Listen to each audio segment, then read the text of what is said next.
I'm Chris Vaughn and this is Chris Kitchen. I've been missing in action, and if you follow me on Instagram, you know exactly what happened, but I'm back and better than ever. Today we are cooking up, yes, you guessed it from the thumbnail, barbecue chicken pizza. It is so tasty and fun to make for your family or that party coming up, Super Bowl, hint, hint. Okay, enough of that. Let's make some dough. This is a very easy dough to make. We will start by adding half the amount of the flour, which all the details, as usual, are listed below.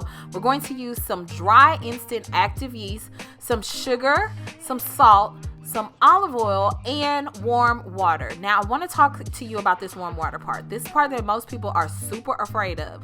All you have to do is make sure that it is warm enough to where it wouldn't burn a baby. So test it on the most sensitive area of your arm inside your wrist. Then using a wooden spoon, we will stir this until it's combined.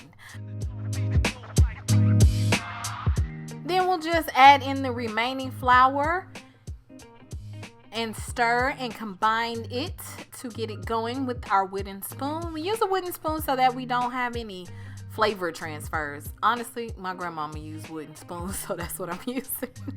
And then we're going to add our herbs or spices. I'm using some garlic powder and some basil, but I've used red pepper flakes, and that is tasty as well. And then we're going to use our hands. Yes, the best tool that God gave us, or at least one of them. And we're going to use our hands and just combine it all into it's a nice ball of dough.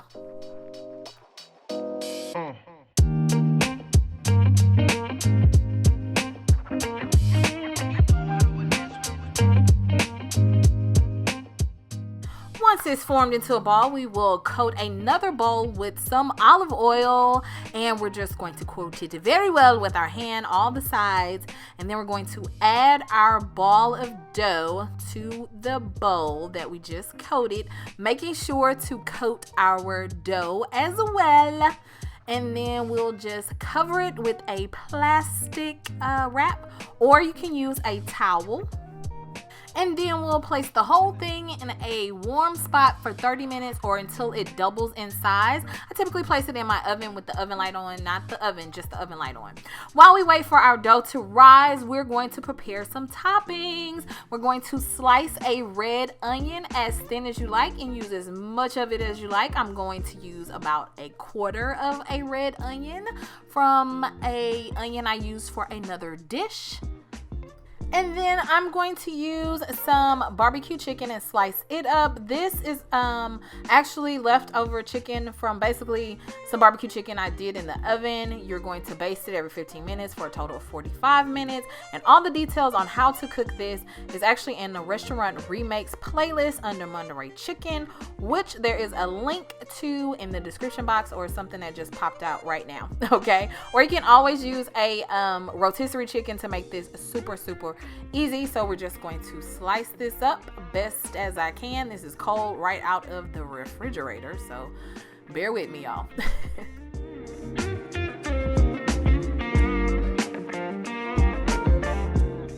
It's ready, we will remove it from the oven and then preheat our oven to 425. Then you will take that plastic wrap off and you will press your dough down, or you can punch it if that will make you feel better. And then we're going to flour a surface and place our dough onto our floured surface, and we're basically going to knead our dough for 3 to 5 minutes.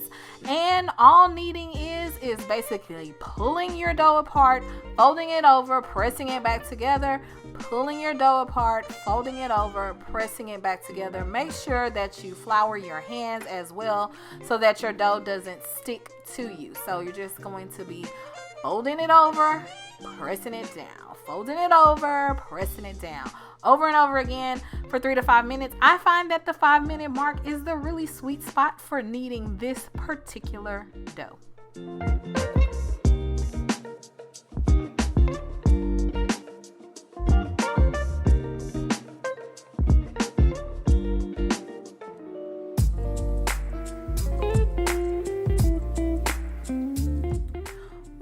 our kneading is done, I typically cut this dough in half so that I can make 2 pizzas. Sometimes I'll freeze the other half. Sometimes I'll just make a different type of pizza. I think I made 2 different kinds this day. But anyway, and then just set that aside. And what we're going to do now is flour our surface again, a new surface in particular.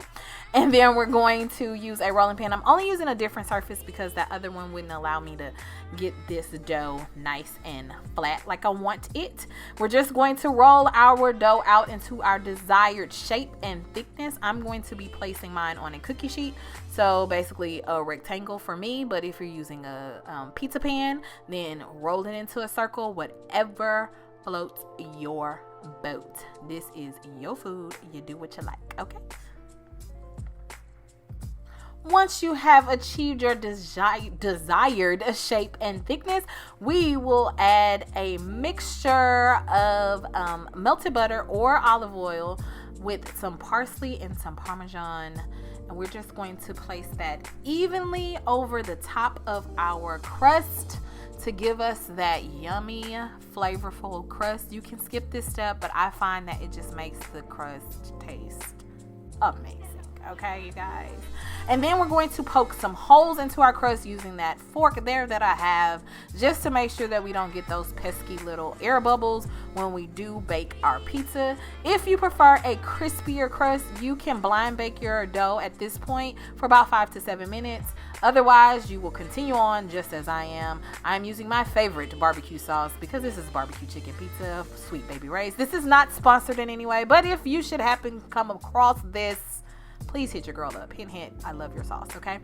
And so we're just going to evenly distribute the barbecue sauce. And since this is my pizza in my home, I am going to make my toppings and everything stretch near to the end of this crust. We won't have a lot of pizza crust with no toppings on it because we want toppings in every single bite.